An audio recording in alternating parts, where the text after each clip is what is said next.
Hello everyone, welcome to another video talking geeky stuff. Today's video is about the Nintendo Direct that happened last night, last night to the UK, anyway, in the UK, 10 p.m. So this video is going to be my thoughts and highlights, and I think I'm going to be broke by before May. So let's move on. So I want to just talk about the DLC, and 4 DLCs really looking forward to: Xenoblade Chronicles, Splatoon 3, Fire Emblem Engage, and Mario Kart 8 Deluxe. What I'm going to do is I'm going to play the trailers in the box, and I hope they work. Seems like they do, which is great. I remember saying last year, I was talking to a friend of mine about in the Games Award, I said that my pick for the Game of the Year would be Xenoblade Chronicles 3. Maybe because I'm a bit biased because I'm a JRPG man. But overall, the winner, I kind of agreed and guessed Elden Ring would have won. But last year, to me, Xenoblade, in my opinion, is my favorite JRPG. Big fan of Monolith's content, and a big fan of the Xenoblade series so far. 1, 2, and 3, including all the DLCs, have been amazing. And I said that the first Xenoblade is my favorite, and I still stand by that. I think 3 is a really close second. This DLC I'm looking forward to. I'm definitely looking forward to the extra storyline. And yeah, looking forward to that. Splatoon, I didn't really get into the first one. I mentioned this in my other videos. You watch my videos. That is, I kind of got into Splatoon around Splatoon 2. And not at the beginning, because I got Splatoon 2 just a couple of years ago. It was on sale, so I picked it up. Just played it, see what the fuss is about. Don't get me wrong, I understand why people love it. Multiplayer, it's got a shooting that doesn't take itself too serious, really funky art style. And I actually got into it. I mean, I won't say it's like my top Nintendo franchise, but it's definitely gaining. So, of course, after playing Splatoon 3, really enjoyed that as well. So I'm looking forward to the DLC, and I know it's going back to that Inkopolis. So it's kind of like a bit of nostalgia as well, so you get to play that. Fire Emblem Engage, lovely the game. Always like my Fire Emblem strategy RPG. This one's really cool. Looking forward to more DLC. And last but not least, the everlasting Mario Kart 8. When is it going to stop? I mean, I don't blame Nintendo because over what is it now, 52 million sold worldwide. I think that's only on the Switch. So if you're taking the Wii U sales, probably what, 60 mil or edging towards 60 million.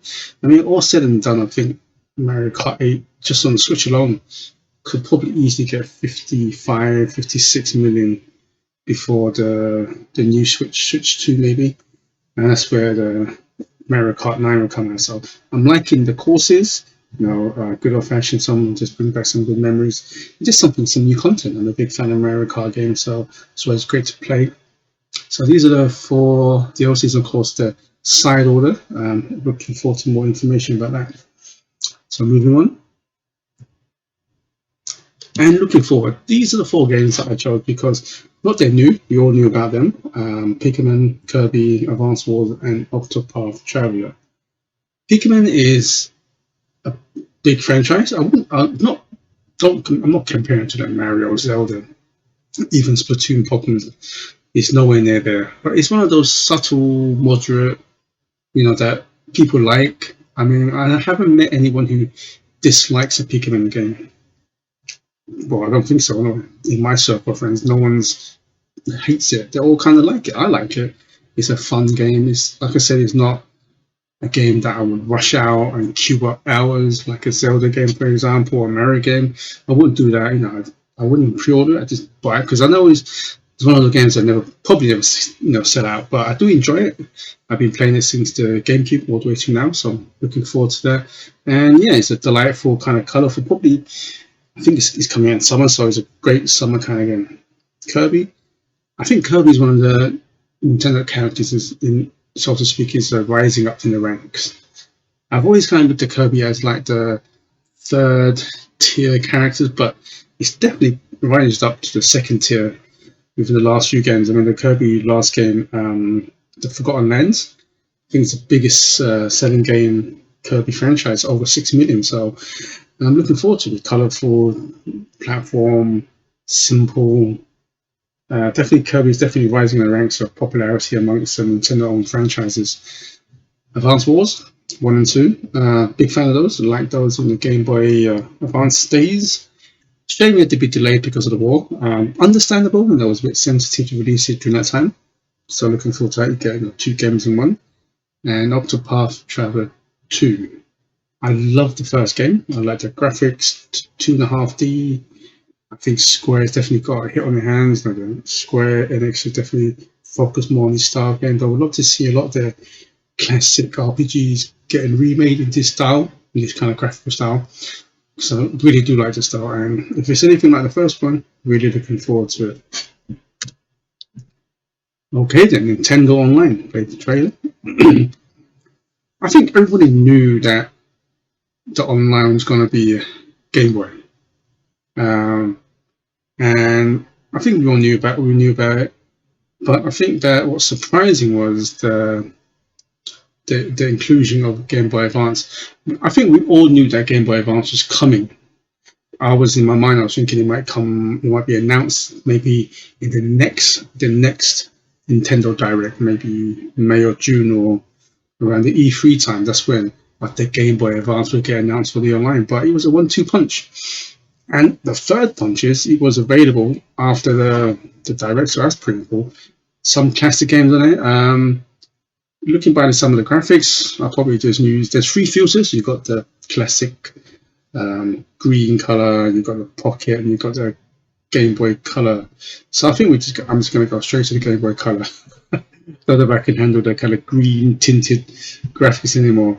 Probably my first game on that would definitely play Tetris. I remember playing Tetris. I think that's probably my first game. That and the Mario game was my first game on the Game Boy.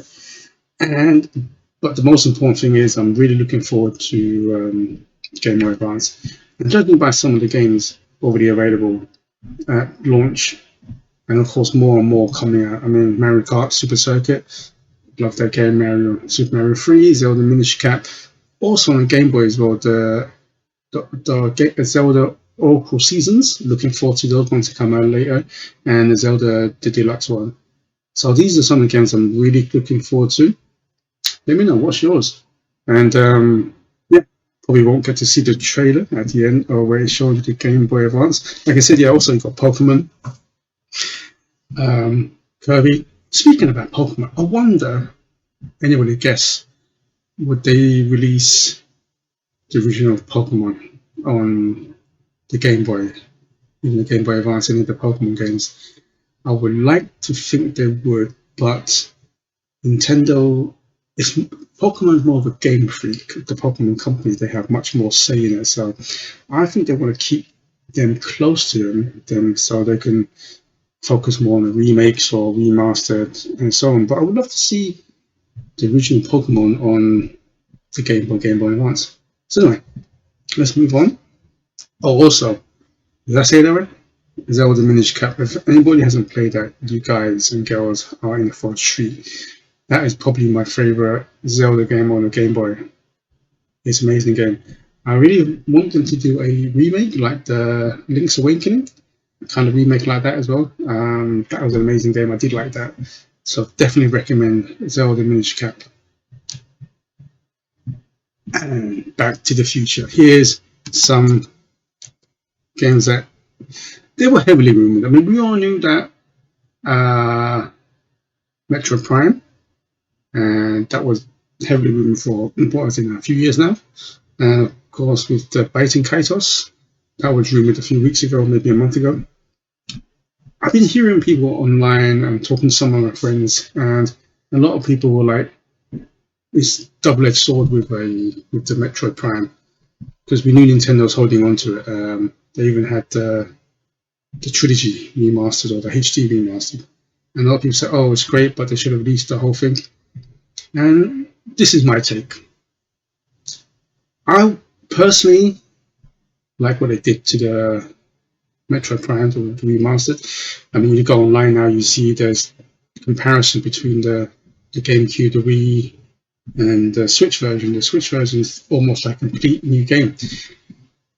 If they would have released the trilogy, it would have been just maybe a slightly high resolution, uh, better frame rate of the Wii version. You won't have this better graphics like what we currently see with the current Prime compared to the GameCube.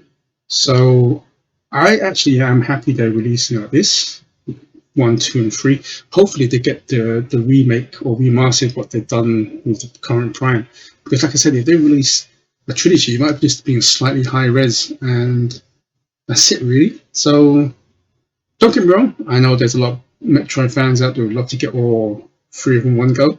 But I'm okay. I mean, Prime 1 was my favorite, then Prime 3, then 2. So I'm more than happy for them to stagger the release as long as you get a good remake like what we've got now instead of rushing it and prepare for the Metroid Prime 4.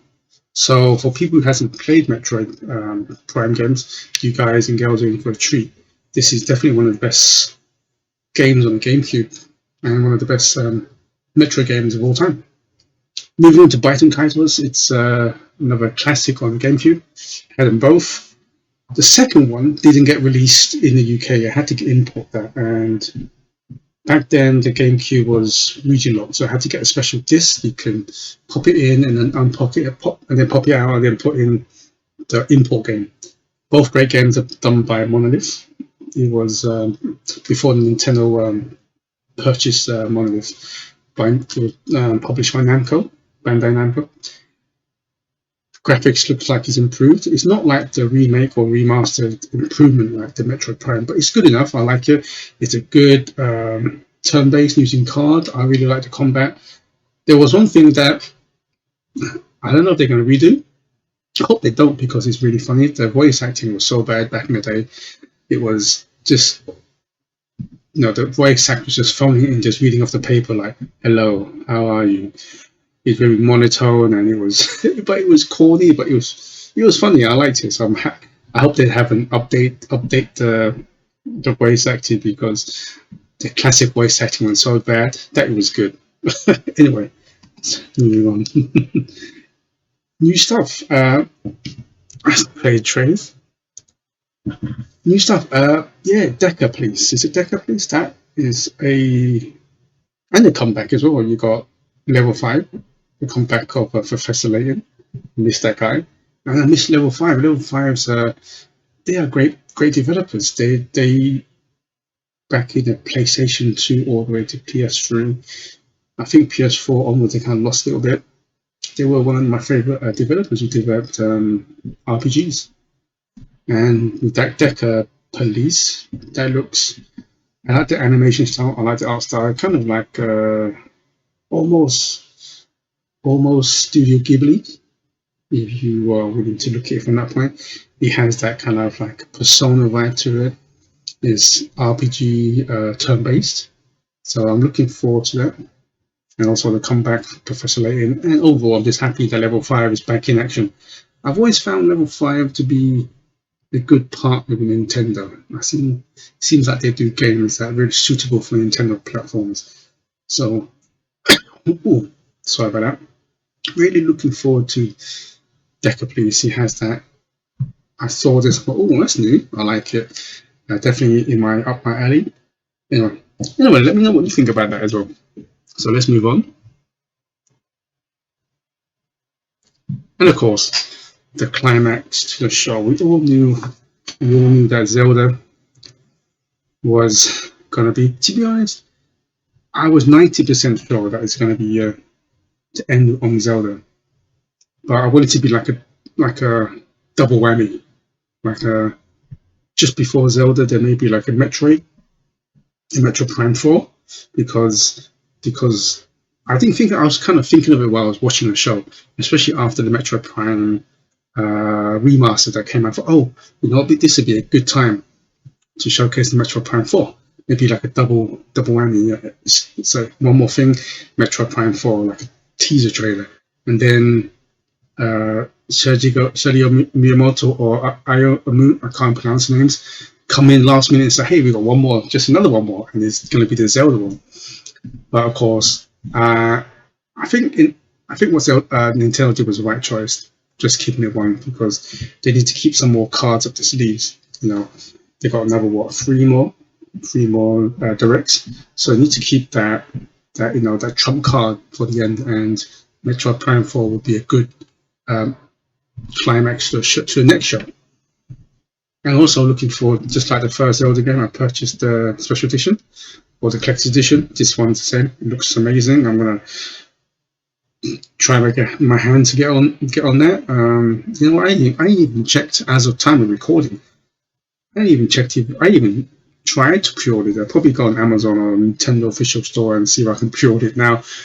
But yeah, it looks amazing. The graphics on Zelda definitely looks more tuned.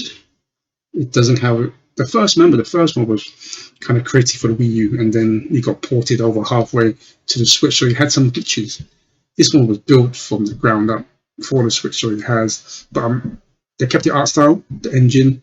I'm looking forward to that. And it looks much more smoother, more cleaner, and hopefully, the slowdown it won't happen as much. So that's going to be an amazing game.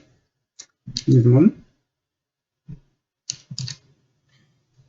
So February is going to be a day that I'm going to be broke. And this is just the Nintendo games. There's other games out there from PS5, Xbox, and PC that I'm looking forward to buy, but that's another story for another day. I mean, look at these. You've got Tales of Phonia, Metroid, Kirby, Octopath, and they're not even talking about the DLCs either, and so on. So February is going to be a pretty broke day. And considering you watch my other video that I uploaded, I just spent some money on purchasing a phone. Please check it out, by the way. It's the Red Magic 8 Pro. So check those videos. I did an unboxing and a sort of review, I suppose. But February is going to be so broke, but it's worth it because also remember that Octopath and Tales of Symphonia, you can buy them on PS5, but I would rather get them on the Switch because Switch games, they hold their value. And not only hold their value, they go up in value. That's why I'm not saying that to buy the game as an investment. I'm going to pay them, of course, but if you're going to buy them, just buy them on the Switch because, like I said, they hold value and they go up in value. And they look pretty cool in the kind of red spine. I'd like to say thank you because I didn't do a final page where I usually say thanks for watching and my little subscribe logo pops up. Oh, I forgot to do that, but it doesn't matter because I wanted to get this video out and post it. But I should say thank you for watching, and let me know what are you looking forward to Nintendo coming up. And I think it's a great start of the year for Nintendo. This is a very strong direct. I will give it a 8.5 out of 10. You had a lot of games for everything. You had a variety of games as well. New stuff.